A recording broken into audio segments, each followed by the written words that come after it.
그때가 되면 분석가들이 로보택시 서비스를 모델에 반영해야 할 시점이죠. 저희는 5년 안에 로보택시가 테슬라 가치의 90%를 차지할 거라고 해요. 그래서 5년 뒤 주가가 $2,600에 도달할 거라고 공식적으로 밝힌 바 있죠.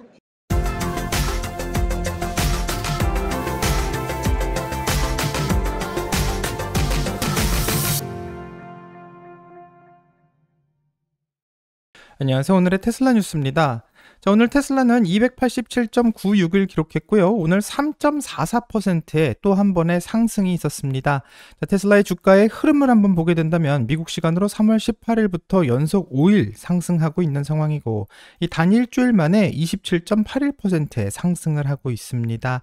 자, 한 주 동안의 변동성을 보게 된다면 앞에서 본 것처럼 27.89%의 상승을 보여주고 있으며 한 달 동안에는 마이너스 12.82%의 하락을 6개월 동안에는 20.94%의 상승을 보여주고 있고 2025년 1월 1일부터 현재까지는 마이너스 28.65%의 하락을 보여주고 있습니다.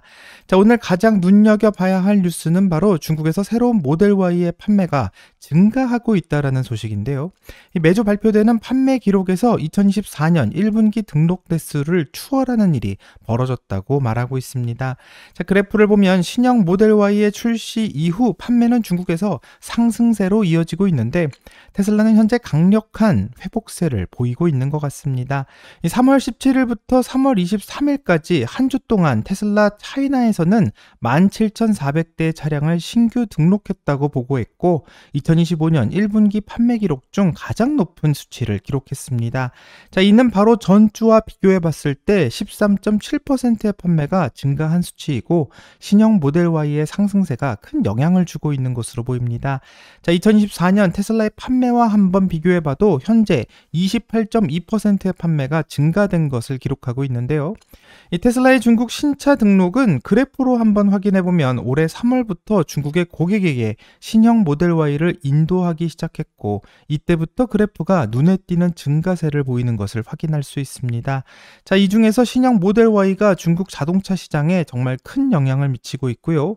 3월 10일부터 3월 16일까지 20 미만 위안에서 30만 위안의 가격대를 가진 전기차 중 이 판매를 보게 된다면 테슬라의 모델 Y가 9,451대로 1위를 기록하고 있고 2위는 지커의 7X가 1,390대를 기록하고 있는데 1위와 2위의 차이는 무려 6.8배에 달하기 때문에 테슬라의 새로운 모델 Y가 전기 SUV 시장을 완전히 장악하고 있는 상황입니다. 자, 여기에 더해 테슬라의 자율주행과 관련해 중국에서는 그 이름의 변경을 알리고 있고요. FSD 지능형 운전 보조 기능이라고 불리던 테슬라의 자율주행이 이번에는 이름에서 FSD를 완전히 삭제하고 지능형 운전 지원이라는 이름으로 바뀌게 되면서 FSD와 보조라는 두 단어가 사라지게 되었습니다. 자, 테슬라의 EAP 기능도 향상된 운전 지원으로 바뀌었고 또 기본 운전 지원이라는 단어로 바뀌면서 테슬라 기술력에 대한 설명이 중국의 상황과 맞게 변경된 것을 알 수 있습니다.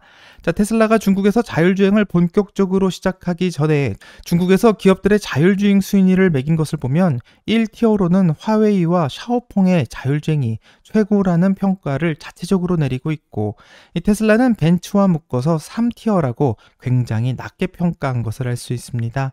하지만 최근 중국에서 나오고 있는 FSD의 영상을 보게 된다면 중국에서의 자율주행의 평가를 완전히 다시 해야만 할 것 같고 테슬라는 길이 아닌 곳 또 길이 너무 좁은 도로도 FSD를 이용해서 잘 다니는 것을 영상을 통해서 확인해 볼 수 있는데요.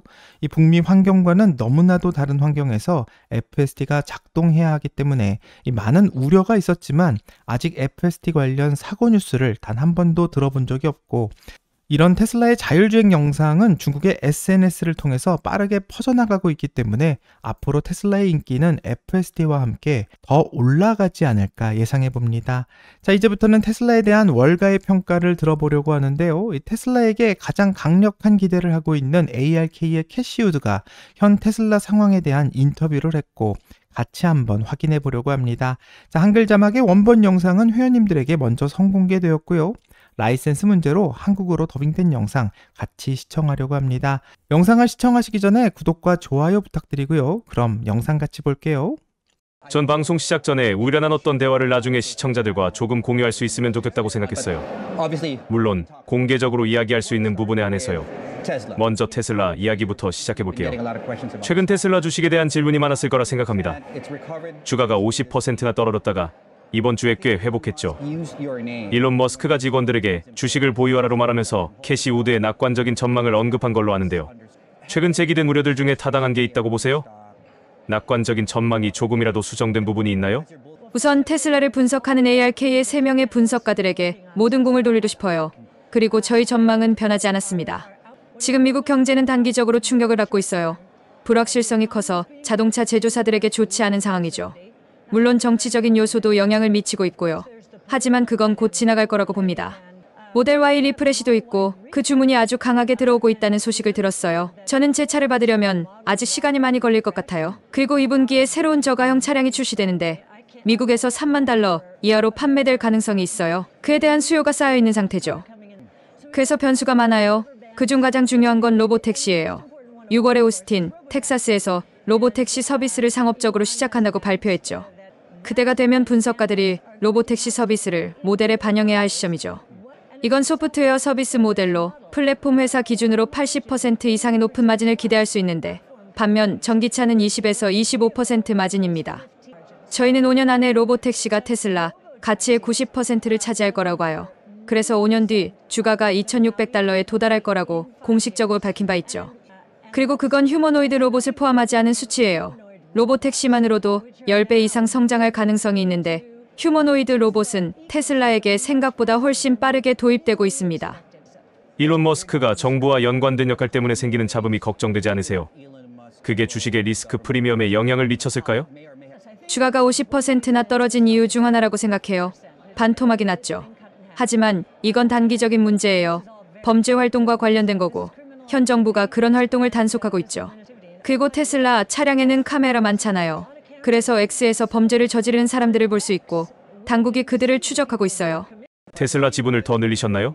저희는 매일 거래 내역을 공개하니까 거기서 지분을 늘린 걸 확인하실 수 있어요. 알겠습니다. 테슬라에 대한 마지막 질문이에요. 지금 테슬라가 어떤 기업 행동을 취해야 한다고 보세요? 아니면 시장 분위기가 자연스럽게 해결될 거라고 보시나요? 전 모델 Y 리프레시, 저가형 차량, 로보택시 이 3가지 출시가 중요하다고 봐요. 그리고 한 가지 더 거시적인 관점에서 말씀드리자면 지금 경제가 불확실성 때문에 타격을 받고 있다고 생각해요. 미국에서 일자리에 대한 두려움이 커지고 있죠. 정부 관련 일자리, 그러니까 연방, 주, 지방, 그리고 의료나 교육 같은 준정부 분야에 종사하는 사람들이 전체 노동력의 30% 정도 될 수 있어요. 거기에 AI로 인한 불확실성도 더해졌죠. 중간 관리직이 AI 생산성 향상 때문에 정리되고 있어요. 상사들이 점점 더 많은 일을 처리할 수 있게 되니까요. 그게 또 다른 불확실성의 원인이죠. 하지만 장기적으로는 긍정적으로 작용할 거로 봅니다. 기술과 기술 혁신은 항상 우리가 상상도 못한 새로운 일자리를 만들어내니까요. 맞아요. 이제 중국 이야기를 좀 해볼게요. 테슬라 이야기에 중국 요소를 넣어보고 싶은데요. 이 지역 분석가들이 자주 언급하는 관점 중 하나가 중국 시장에서 테슬라가 경쟁사에 비해 제품이 다소 뒤진다는 거예요. 그 주장에 동의하시나요? 뒤진다는 게 뭘 뜻하느냐에 따라 다르죠. BYD 차량을 보면 마감, 디자인 면에서 훌륭해요. 하지만 가격 대비 주행거리나 파워 같은 지표를 보면 테슬라가 여전히 경쟁력 있죠. 모델에 따라 가장 경쟁력 있다고 할 수 있고요. 맞습니다. 네, 하지만 BYD는 비용 측면에서 배터리 비용 곡선을 따라 내려가고 있어요. 테슬라도 마찬가지고요. 그래서 저희는 경쟁이 좋다고 생각해요. 새로운 기술의 중요한 건 그 기술을 확장하는 거예요. 테슬라와 BYD가 둘 다 하고 있죠. 판매량이 늘어나면 비용이 더 내려가요. 그래서 전기차만 놓고 보면 테슬라와 BYD가 앞서 있다고 봅니다. 로보택시를 추가해 비교하면 BYD는 아직 그 기회를 잡지 못했어요. 알겠습니다. 테슬라에 대한 마지막 질문이라고 했는데 한 가지 더 여쭤볼게요. 최악의 시나리오를 가정해보죠. 테슬라가 중국 시장에서 잘 안 된다면 그래도 낙관적인 전망이 유지될까요? 중국은 테슬라에게 아주 중요하죠. 저는 앨런 머스크와 그의 어머니 메이 머스크가 미국의 일종의 대사 역할을 한다고 생각해요. 맞습니다. 메이 머스크는 중국에서 큰 스타예요. 질문에 직접 답하자면 중국에서 문제가 생기면 단기적으로 주가에 타격이 있겠지만 2,600달러 전망에서 벗어나진 않습니다. 로보택시 이야기는 서구권에서 더 큰 기회고 그쪽에서 차량 공유 비용이 중국보다 훨씬 높습니다. 원의 바이두 아폴로를 보면 인간 택시 비용이 마일당 35센트 수준이에요. 미국에서는 4달러죠. 그래서 로보택시 기회가 중국 밖에서 더 크다고 보고 있습니다. 바이두를 언급하셨네요. 거기에 조금 투자하고 계시죠? 왜 그런가요? 첸바이두 CEO 로빈 리와 그의 팀과 대화를 나눴어요. 중국 시장이 자율 이동성과 대규모 언어, 모델에서 얼마나 경쟁적인지 잘 알고 있죠. 하지만 로빈 리가 어떻게 도전을 이어가는지 보고 있어요. 우한은 중국에서 가장 힘든 시장이에요. 그곳에서의 로보택시 경험을 다른 시장, 예를 들어 베이징이나 홍콩 같은 곳으로 가져갈 수 있어요. 그곳은 가격이 훨씬 높을 테니까요. 그래서 자율주행에 열심히 투자하고 있다고 봅니다. 앞으로 5에서 10년 안에 자율주행 시장이 전 세계적으로 10조 달러 시장으로 커질 거라고 믿습니다. 바이두가 그 시장의 일부라도 차지한다면, 특히 중국 밖 아시아에서요. 그건 바이두의 현재 주가에 전혀 반영되지 않았다고 보고 있습니다. 그럼 바이두 지분을 더 늘릴 계획이 있으신가요? 앞으로 뭘 할지는 말할 수 없지만 저희 거래 내역을 보시면 아실 거예요. 조금씩 늘리고 있죠. 중국에서 바이두 외에 다른 기업도 검토해 보셨나요? 시진핑 주석의 발언이 공동 번영해서 새로운 생산력으로 바뀌는 걸 보면요. 기술과 민간 부문이죠. 기술 효율성, 혁신이에요. 저희는 지금 일어나고 있는 일들에 깊은 인상을 받았어요. 그리고 딥시크 모멘트가 있었죠. 중국에서는 그게 전 세계의 챗GPT 같은 순간이었어요. 22년 말이었던가요? 그건 큰 깨달음이었죠. 흥미로운 점은 그들이 더 적은 비용으로 해냈을지도 모른다는 거예요. 정확한 건 모르지만 알고리즘은 분명 서구에서 만들어진 게 아니에요. 중국에서 나온 거죠. 오픈소스예요. 이제 모두가 그걸 사용하기 시작했는데 좋은 아이디어야 우리도 따라 해보자라고 말합니다. 중국의 오픈소스 운동을 연구하면서 알게 된 건 10년 전부터 시작됐고 서구 소프트웨어 제공자들이 IP 도용 우려로 제공을 꺼리니까 중국이 자체적으로 오픈소스를 추진했습니다. 저는 오픈소스를 좋아하는데 경쟁을 만들어내고 혁신에 있어서 아주 좋은 일이며 특히 소비자들에게 좋습니다. 투자자로서 딥시크 모멘트가 미국 AI 이야기를 무효화한다는 의견이 있어요. 두 가지 질문인데요. 그 이야기에 동의하시나요? 그리고 미국과 중국의 기술 강세장이 동시에 공존할 수 없다는 주장에 대해서 어떻게 생각하세요? 후자에 대해서는 전혀 동의하지 않아요. 양국에서 기술 혁신이 번창하고 있고 경쟁이 좋을 거예요. 서로 더 나아질 테니까요. 중국 AI 모델을 연구 중인데 하드웨어에 소프트웨어를 묶어서 더 저렴하고 낮은 마진으로 제공하는 게 일부 모델에 영향을 줄까 고민하면 가능성은 있습니다. 하지만 폐쇄형 모델의 성능을 보면 아릴만 봐도 폐쇄형 모델이 여전히 낫죠. 저희 웹사이트에 올려놨어요. 오픈소스는 성능이 꾸준히 좋아지고 있고 최근 몇 가지 돌파구도 봤어요. 오픈소스의 성능 개선 속도가 폐쇄형보다 더 가파르다는 점이 흥미롭죠. 그래서 오픈소스가 폐쇄형의 성능 영역을 넘을지 지켜보고 있으며 매우 흥미롭습니다. 아직 결론은 안 났죠. 네, 결론은 아직이에요. 하지만 AI는 양국 모두에게 엄청난 기회라고 생각해요. 마지막으로 거시적인 질문 드릴게요. 앞으로 두 분기 동안 S&P 500 전망이 어떨까요? 변동성이 계속될까요? 아니면 최고점을 다시 테스트할까요? 우선 미국 경제가 투자자들, 심지어 연준이 생각하는 것보다 훨씬 약하다고 봐요. 제가 앞서 말한 대로 소비자들이 내 일자리를 지킬 수 있을까 하며 움츠러들고 있거든요. 그래서 경제가 약해지고 인플레이션이 예상보다 훨씬 낮아질 거예요. 그러면 정부와 연준이 다음 두 분기 동안 투자자들이 생각하는 것보다 더 많은 자유를 갖게 될 거라고 봅니다. 그게 좋은 조건이 될 것이며 시장이 불확실성을 많이 반영했다고 생각합니다. 전부라고는 못하죠. 절대 모르는 일이니까요. 하지만 상당 부분 다음 움직임은 이미 시작됐을지도 모르는데 이 정부가 규제 완화, 세금 감면, 금리 측면에서 많은 사람들이 이해하는 것보다 더 큰 가능성을 갖고 있다고 예상하고 있습니다. 맞습니다. 낙관적인 전망이 규제나 세금 감면만의 문제가 아니죠. 소비자 입장에서는 관세가 가장 큰 문제인데 그 부분에서 실용적으로 접근할 거라고 보시나요? 협상 과정이라고 생각합니다. 마지막으로 AI에 대해 말하자면 자율주행이 세계 최대 AI 프로젝트라는 것이고 AI는 앞으로 의료 분야에서도 엄청난 적용 가능성이 있다고 보고 있습니다. 자, 영상을 다 봤는데 블룸버그의 사회자는 테슬라 주가가 현재 50%나 떨어졌다가 이번 주 꽤 회복한 것을 예로 들면서 이런 주식의 하락에서 ARK가 테슬라에 대한 평가가 달라졌는지를 묻습니다. 자, 캐시 우드는 테슬라에 대한 전망은 전혀 변하지 않았다고 확신하는 발언을 해주는데요. 캐시 우드는 일론의 정치 참여 문제보다 가장 중요한 것은 테슬라가 로보택시를 출시하는 것이고 만약 테슬라가 로보택시를 출시하게 된다면 월가의 애널리스트들은 테슬라의 로보택시가 만들어낼 수익 예상에 대한 모델을 만들어야만 하고 테슬라의 주가에 반영하는 일을 본격적으로 시작해야 한다고 말합니다.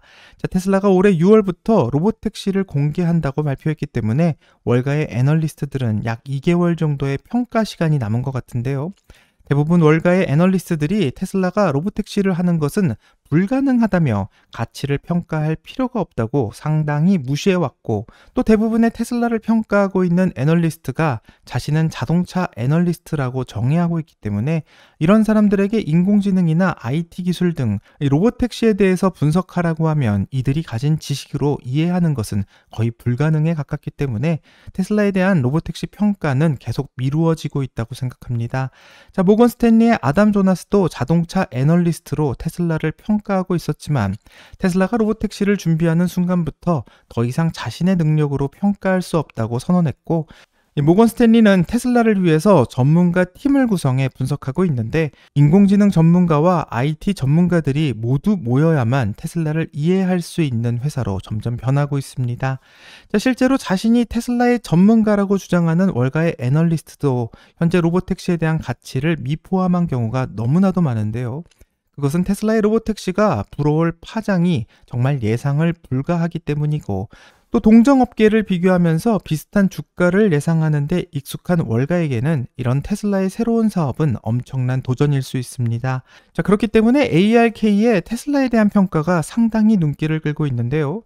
캐시 우드는 로보택시가 테슬라 가치의 90%를 차지할 것으로 예상하며 5년 뒤 로보택시로 인해 테슬라의 주가는 $2,600에 도달할 것이라고 공식적으로 선언하고 있습니다. 자, 이런 캐시 우드의 예상은 현재 주가가 $200 안에서 보여주고 있는 상황에 허무맹랑하다라는 비난을 엄청나게 받고 있는 상황이고요. 하지만 캐시 우드는 테슬라가 로보택시만으로도 10배로 성장할 것이라고 판단하고 있고 5년 후 테슬라의 주식이 $2,600가 될 것이다라는 예상을 변화시키지 않고 있습니다. 자, 일론 머스크가 긴급 직원회의에서 캐시 우드가 테슬라를 가장 정확하게 분석하고 있다고 말한 것을 생각해보면 일론 머스크 역시 테슬라의 $2,600 예상 주가를 상당히 정확한 예측이라고 판단하고 있는 것 같습니다. 더 놀라운 것은 $2,600 안에 로봇은 포함되지 않았다는 것이고요. 앞으로 나오게 될 로봇의 가치까지 포함하게 된다면 테슬라의 진정한 가치는 어떻게 될지가 궁금해지는데, 이 놀랍게도 테슬라는 미국 국회의사당에서 열리는 로봇 심포지엄에 참가한다는 소식이 나왔고요. 미국의 의원과 국회의사당의 직원들에게 테슬라의 휴머노이드 로봇을 선보이겠다고 말해 큰 화제가 되고 있습니다. 자, 지금 일론 머스크가 트럼프 대통령의 지지 선언으로 인해서 이 테슬라 매장이 테러의 표적이 된 상황인데요. 이 매우 중요한 순간에 국회의사당 한복판으로 테슬라의 로봇이 공개되는 것은 매우 상징적인 일인 것 같습니다. 자, 직원들과 미 국회의원들에게 보내진 초대장을 보게 되면 내일 미국의 미래를 구경하러 오라고 초대장에 쓰여져 있고요. 모든 직원이 참석해 테슬라의 옵티머스를 구경하라고 추천하고 있으며 어떤 반응을 보일지 매우 궁금해집니다. 자, 설마 로봇 관련 어떤 법안이라도 나오게 될지 조금 기대도 해보게 하는데요. 일론 머스크는 테슬라가 프리몬트 공장에 로봇의 생산 라인을 이미 갖추었다고 말하고 올해 5,000대의 로봇을 시험 생산하겠다라고 발언했습니다. 또 목표는 올해 12,000대까지 잡고 있기도 하기 때문에 정말 예상대로 12,000대의 로봇이 출시된다면 엄청나게 놀라운 일이 될 것 같은데요. 이 로보택시뿐만 아니라 테슬라의 로봇에 대한 평가도 월가에서는 철저하게 무시하고 있는 상황인데, 과연 로봇의 가치가 테슬라 안으로 들어간다면 어떤 평가를 받게 될지 궁금하고, 내일 테슬라는 미국 국회의사당에서 어떤 이벤트를 보여줄지 같이 한번 기대해 보겠습니다. 여기까지가 오늘의 테슬라 뉴스고요. 오늘 영상이 도움이 되셨다면 구독과 좋아요 그리고 알람 설정 부탁드립니다. 오늘 좋은 하루 되시고요. 오늘의 테슬라 뉴스는 내일 또 새로운 소식으로 다시 찾아오겠습니다. 감사합니다.